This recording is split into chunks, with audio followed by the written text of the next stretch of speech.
Vamos a presentar al primer entrevistado de hoy. Estamos hablando del doctor Jorge Chediak, secretario nacional para la lucha contra el lavado de activos y financiamiento de terrorismo.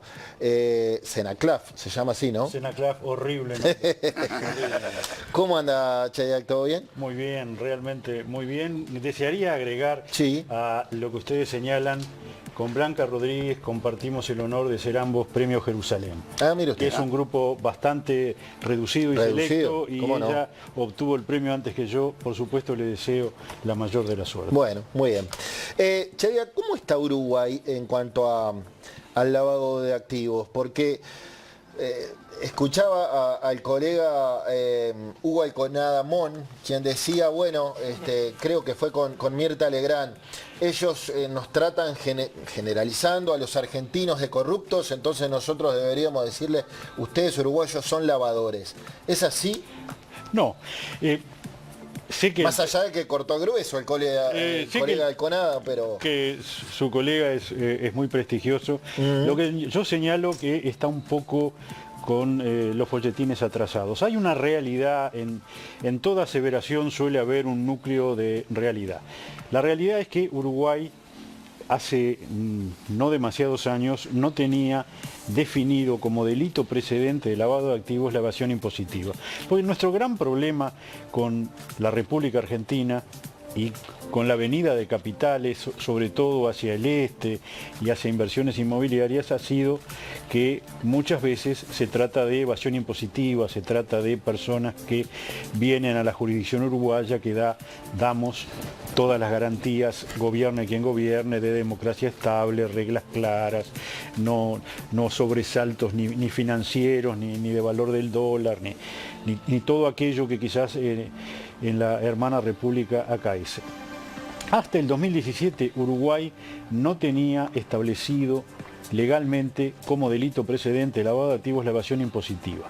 Por lo cual, desde el lado argentino, que sí lo tenían, se podía tener la mirada de que lo que venía a Uruguay era un lavado de activos. Lo que pasa es que desde el lado uruguayo no, porque para nosotros no era delito precedente. No todo delito configura luego, cuando el producido del mismo se invierte en la actividad económica normal, lavado de activos, sino exclusivamente los delitos precedentes. Hasta 2017 los argentinos tenían la previsión de evasión impositiva como delito configurante lavado de activos y nosotros no. Por lo cual, para nosotros era simplemente capitales que de origen lícito, de origen que no configuraba lavado de activos. Desde el 2017 ello no es así.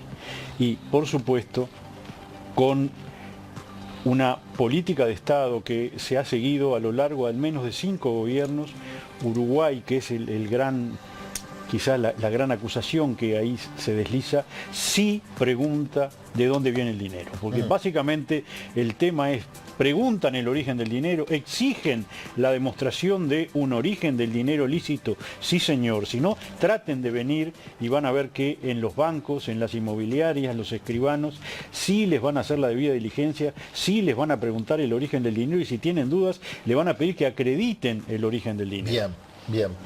Usted dijo en las últimas horas en una de estas dos pantallas, en BTV, que Uruguay había salvado el examen internacional sobre su situación en cuanto al blanqueo de capital, pero a su vez que había un riesgo de entrar en una lista gris. ¿En qué consiste este examen que salvó Uruguay y por qué tenemos el riesgo de entrar en una lista gris? Bien, en la cuarta ronda, donde fuimos evaluados 18 países, el único país que resta conocer el resultado del examen es la República Argentina, que en este momento está siendo evaluado por el Gafi, por la Casa Central, porque ellos son socios de la subsidiaria, que es el Gafilat, Grupo de Acción Financiera Latinoamericano, y además pagan la cuota y son socios de la Casa Matriz, que es el Grupo de Acción Financiera Internacional Gafi, y por ende los está examinando Gafi. Vamos a ver si les va tan bien como Uruguay o no. Yo por supuesto deseo que así sea, pero Uruguay y otros 13 países salvamos el examen. Hubo 4 países en la cuarta ronda que fueron a la lista gris y bastante les costó salir de la lista gris. El último fue Panamá, que tuvo que hacer esfuerzos titánicos e inversiones muy importantes para que le permitieran salir de la lista gris, que acarrea una cantidad de consecuencias no deseadas para los países: encarecimiento de préstamos internacionales, casas matrices bancarias que no quieren que sus subsidiarias trabajen en el país por el riesgo reputacional. Bueno, encarece y dificulta la actividad financiera y económica de un país. Nosotros salvamos el examen, pero por supuesto no con sobresalientes. Salvamos el examen, como la mayoría de los países, con una cantidad de pendientes, razón por la cual estamos en un procedimiento continuo que se llama de supervisión intensificada. Por ende, tenemos que hacer informes que hasta ahora eran cada 6 meses y ahora son anuales. Sobre todo, ahora pasaron a ser anuales porque la Secretaría Ejecutiva de Gafilat no tenía operatividad, no tenía técnicos suficientes para analizar los informes. Lo decidieron ellos. Pero allí tenemos que informar los avances de todos los pendientes que nos quedaron del 2019, que eran muchos. Para aterrizar eso, hicimos hace 2 años ya, 2 años largos, la evaluación nacional, autoevaluación nacional de riesgo. El diagnóstico para saber dónde estamos parados, que se difundió, ustedes lo difundieron, está analizado. Restaba el tratamiento. Dice, bueno, tienen este autodiagnóstico, el tratamiento se llama Estrategia Nacional. La Estrategia Nacional, que llevó más de un año, ya está hecha, está consensuado el documento definitivo, conocemos el tratamiento. Resta, que es una parte bastante burocrática, que se convoque por parte de la señora prosecretaria de la Presidencia de la República a la Comisión Coordinadora de Lavado de Activos, que integramos. La SENACLAF es la secretaría, la integran los prosecretarios, los subsecretarios de 5 ministerios y la JUTEP. Ahora está participando también la fiscal general, a los efectos de darle una aprobación a esa estrategia nacional, elevarlo al señor presidente de la República y, si él lo entiende conveniente, que por decreto la apruebe, porque es una estrategia que va a regir para todo el gobierno que viene y para 1 año y medio del gobierno subsiguiente. ¿Por qué? Porque nos van a volver a evaluar a partir de febrero del año 2030. No en el próximo gobierno, sino al inicio del subsiguiente. Por eso todo esto tiene que ser, y lo es, una política de Estado, porque trasciende los gobiernos. Y tenemos mucho que hacer de acá a febrero del 2030 para pasar con éxito esa evaluación, que, simplemente para que tengan una idea, es una evaluación que dura 18 meses. Nos van a estar monitoreando y supervisando 1 año y medio. Se alargó más que en la cuarta ronda y además se ha señalado ya por las autoridades del GAFI que va a ser más difícil salvar este examen de la quinta ronda que lo que fue el examen de la cuarta ronda. ¿Por qué? Porque básicamente las autoridades de GAFI a nivel mundial no están totalmente satisfechas con la eficacia del sistema de prevención. En ninguna de las 206 jurisdicciones del GAFI. En las 206 jurisdicciones del GAFI se lavan activos, en las 206 jurisdicciones del GAFI hay sistema de prevención de lavado de activos, en las 206 jurisdicciones se reprime el lavado de activos, pero los indicadores, los números no son suficientes a juicio del GAFI y a juicio de todos nosotros. La verdad que el sistema debería ser bastante más eficiente. Le quería preguntar, doctor, usted recién mencionaba el 2017, hasta ese momento, bueno, llegaban capitales y no había una legislación al respecto. Se notó, supongo que hay informes al respecto, ¿cuánto bajaron esos capitales? ¿Bajaron en mucha cantidad los capitales que llegaban al Uruguay? No, aparentemente la idea de que la mayoría de los capitales eran de origen lícito y exclusivamente buscaban refugio en el Uruguay por las condiciones que Uruguay, de estabilidad que Uruguay brinda, eran así, y esos capitales, por supuesto, siguen viniendo. ¿Se puede descartar que continúen viniendo capitales de origen ilícito? No, porque, reiteramos, en todas las jurisdicciones, las 206 jurisdicciones que en el mundo hay, se lavan activos. ¿Somos lo eficientes que nos gustaría en la prevención de ese lavado de activos? No. tenemos, lo hemos dicho, un nivel aceptable, razón por la cual salvamos el examen, pero un nivel que debe ser mejorado, los controles deben mejorarse, hay que fortalecer los organismos. Los organismos, quiero señalar, no es que yo esté pidiendo más plata para la CENACLAF. Cuando hablamos de los organismos de prevención, estamos hablando de la policía, la fiscalía, el Poder Judicial, el Banco Central. De hecho, usted habló de un equipo multidisciplinario. Claro, porque hay... los mecanismos de prevención están involucrados una cantidad de organismos del Estado. No se trata solamente de fortalecer la CENACLAF, ni estamos pidiendo dinero para nosotros. Estamos señalando que el sistema debe ser mejor coordinado, debe ser fortalecido. Hay un consenso que está en la estrategia, lo adelantamos en algún evento ayer, en el sentido de que probablemente sea bueno que se sienten los técnicos a analizar si este...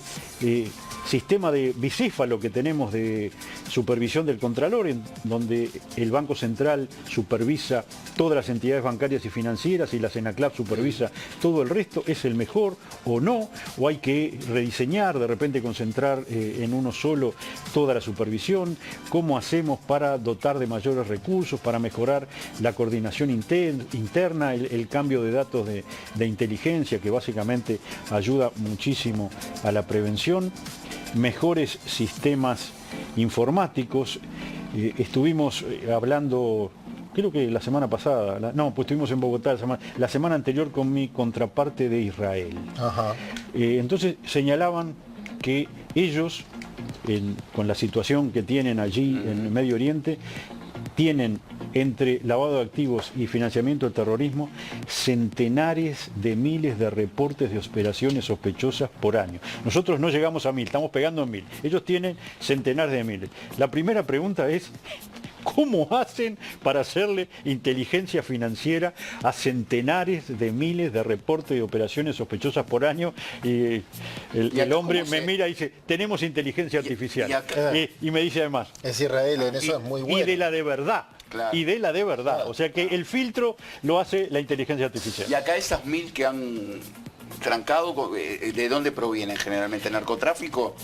No, básicamente los reportes de operaciones sospechosas se hacen en 90 y 91% del sistema bancario, que son reportes de operaciones atípicas, que a los oficiales de cumplimiento de los bancos les despertaron alguna duda. Dice, bueno, pero esto viene de una jurisdicción que no controla adecuadamente el lavado de activos, se hizo una triangulación rara antes de ingresar a nuestra jurisdicción, quizás el dueño del dinero es una persona expuesta políticamente en su país de origen, pues todo eso se controla y bueno, se hace una alerta al Banco Central para que el Banco Central haga la inteligencia. ¿Sí?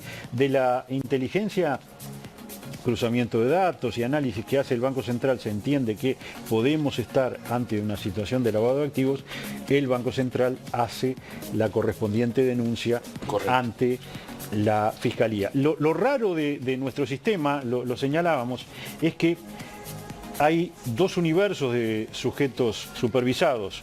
Ellos supervisan todo el sistema bancario, es lógico que el sistema bancario les llegue a ellos los reportes de operaciones sospechosas. Ahora, nosotros que controlamos 14.000 sujetos obligados, que son al final solo el 10% de los ROS, también nuestros sujetos obligados hacen el reporte de operación sospechosa directamente al Banco Central, que por toda la reserva que conlleva legalmente el sistema no nos informa nada, salvo la estadística de los reportes de operaciones sospechosas de nuestros propios sujetos obligados. Es decir, que muchas veces nosotros vamos a hacer una inspección a los sujetos obligados que eventualmente hicieron los reportes de operaciones sospechosas porque nos enteramos por la prensa de cuáles son los profesionales o inmobiliarias que participaron. Por eso hay que empezar a repensar por lo menos el sistema de tal forma de tratar de hacerlo más eficiente. Bien. Chediaca, ayer nos encontrábamos justamente en el Congreso Internacional sobre el tema del lavado de dinero. Conversábamos de algunos temas y me gustaba poner énfasis en uno muy importante, que es como una marca del Uruguay muy valorada a nivel internacional. El hecho que usted decía que no hay indicios de que en Uruguay se utilice la política para lavar dinero. algo que en el continente, en el mundo, pero en muchos lugares del país, del mundo, es absolutamente, yo diría que común. Otra marca es que el narcotráfico utiliza la política para lavar dinero sucio, y con eso se financia la política. Y que el Uruguay tiene esa característica que acá no sucede, y que todo es muy transparente, se sabe cómo se financian las campañas, se puede ir más allá. De hecho, hay debates en el Parlamento. Yo te iba a decir que la ley de financiamiento de los partidos políticos todavía no se ha legislado, sí, ¿no? No se ha legislado, pero hay indicios de cómo se trabaja por el hecho, por ejemplo, de que la Corte Electoral transparenta cuánto le paga a cada candidato por sus votos. ¿Estamos bien y se puede estar mejor todavía, Chediaco? Sus afirmaciones son correctas las dos. Estamos bien, por supuesto, en el comparativo con otros países estamos muy bien y se puede estar mucho mejor. Básicamente lo que usted señala es totalmente correcto. Los partidos políticos tienen una supervisión natural por quien debe hacerlo, porque en la Constitución establece que tiene la competencia exclusiva, que es la Corte Electoral, donde están representados todos los partidos que han obtenido un número suficiente de votos, que nos ha garantizado, gobierne quien no gobierne, a todos los uruguayos, una confianza, una certeza en los resultados electorales, en un país donde además los resultados electorales son muy acotados. No es que nadie le saque 400.000 votos a otro. Aquí estamos hablando de miles o decenas de miles de votos, y sin embargo todos confiamos en que ese es efectivamente el resultado de la voluntad popular, porque lo es, porque nuestro sistema además es extremadamente garantista: la boleta papel, el votar todos el mismo día, la posibilidad de hacer 3 recuentos para controlar y además los veedores de los partidos para controlar que efectivamente el número de votos que se informa es el número de votos. Y además están controlados por nosotros en relación a la prevención de lavado de activos. Cuando la modificación de la ley que se aprobó, el upgrade a la ley de financiamiento para los partidos políticos, se habló de la posibilidad de incrementar fuertemente las potestades de contralor de la CENACLAP sobre los partidos políticos, nosotros nos opusimos. No para no tener trabajo, y creo que se podrá entender por todos los ciudadanos.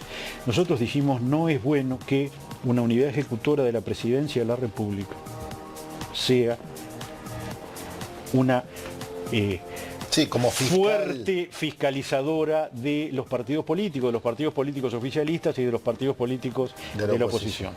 La fiscalización natural está en la Corte Electoral, que nos brinda garantías a todos. De repente le falta herramientas a la Corte, ¿no? La Corte Electoral no tiene el personal idóneo, adecuado para los controles, por lo cual también dijimos, y así se estableció, no tenemos ningún problema en ser asesores técnicos de la Corte Electoral para el contralor de los partidos políticos en relación al financiamiento de las campañas. Y así se estableció y por supuesto lo haremos. Ahora, nosotros también controlamos, hace 1 año y medio hicimos por primera vez, la CENACLAP no tiene tantos años, pero bueno, por primera vez las inspecciones in situ personales a los partidos políticos, que son sujetos obligados.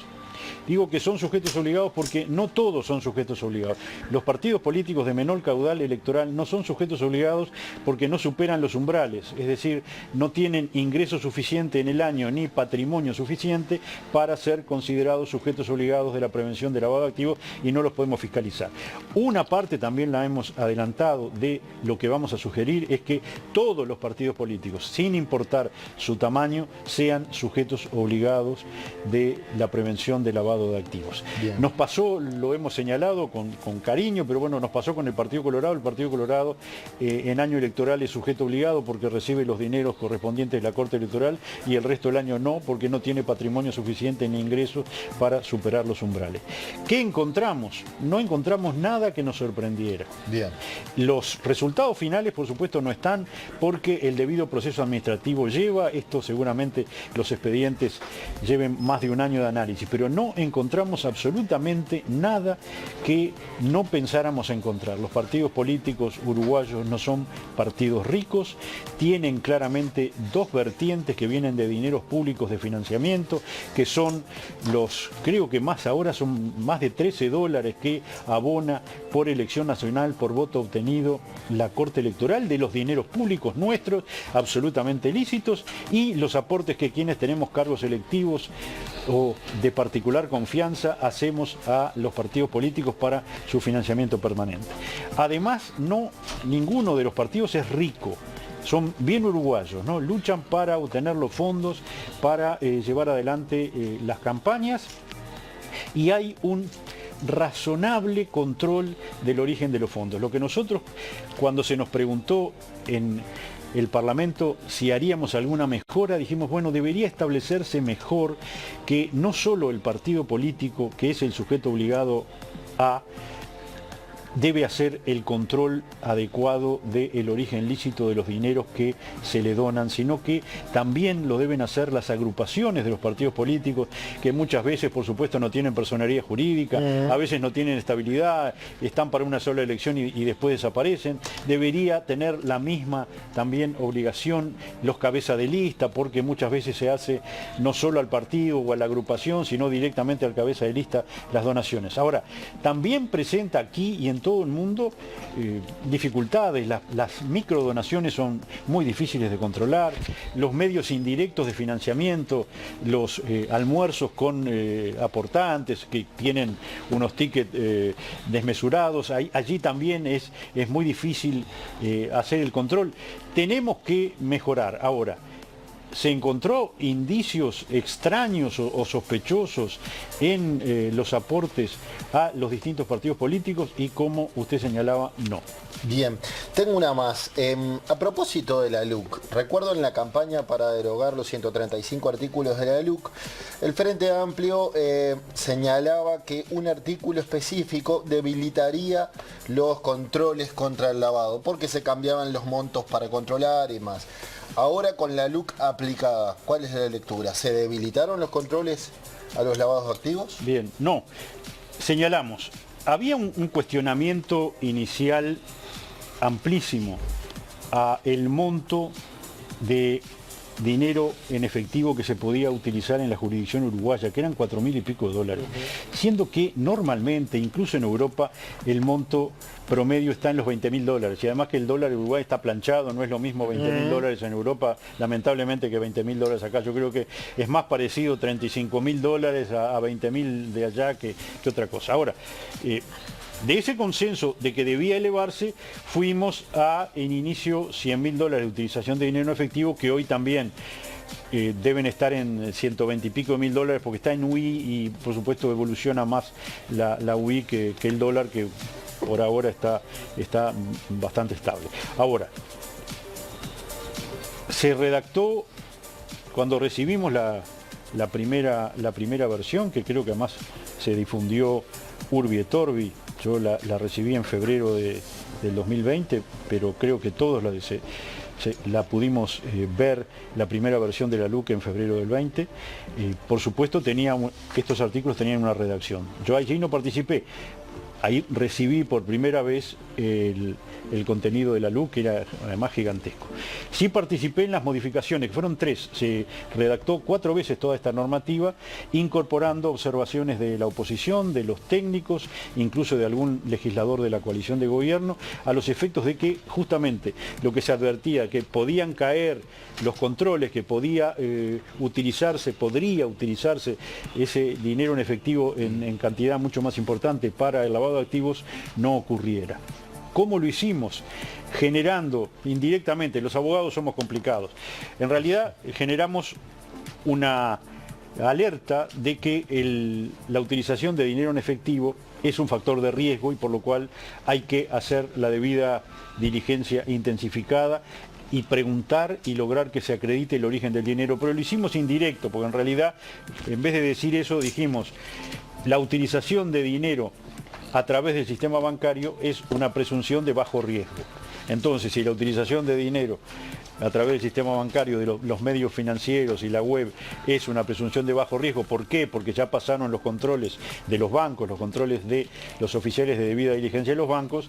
El que venga el dinero en efectivo es una presunción de alto riesgo y por ende hay que hacer la debida diligencia, hay que preguntar, en este caso no por los bancos, sino porque viene por fuera del sistema bancario, pero las inmobiliarias, los escribanos, tienen la obligación de preguntar y obtener la acreditación de un origen lícito de ese dinero. El resultado, ¿lo monitorearon? Sí lo monitoreamos, porque obviamente hubiera sido una irresponsabilidad no monitorear si estos artículos si tan cambió controvertidos Claro. modificaban o no el comportamiento de los uruguayos Sí. o de los extranjeros que venían.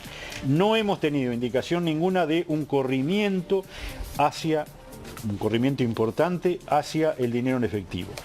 En realidad, los uruguayos y los extranjeros también, antes de la ley de inclusión financiera, ya utilizábamos mucho los medios bancarios y no íbamos a comprar, por ejemplo, un auto de $25.000 con $25.000 en el bolsillo, sino con un cheque o con una letra de cambio. ¿Por qué? Para que no nos roben. De acuerdo. Y bueno, ese comportamiento de utilización que era previo a la ley de inclusión financiera, cuando aflojamos la ley de inclusión financiera a través de la LUC, continuó. Es decir, se sigue utilizando mayoritariamente los medios de pago formales y no el dinero en Sí, efectivo. usted dijo en otra nota que no movió la aguja, que es más o menos lo que Sí, decía que acá. no fue, en realidad no inventé yo, nuestro observatorio de análisis estratégico en algún informe nos puso, no movió la aguja. Bueno. Bien, Jorge Chediak, secretario nacional para la lucha contra el lavado de activos y financiamiento del terrorismo, gracias por esta charla, Buscadores. Un gusto como siempre. A las órdenes. Tenemos para despedirlo un tape quiero decir para que pueda salir por acá, tenemos un tape con lo que dijo esta flamante nueva figura del sistema político, Pedro Bordaberry, a propósito de su regreso en lo que resta de esta campaña.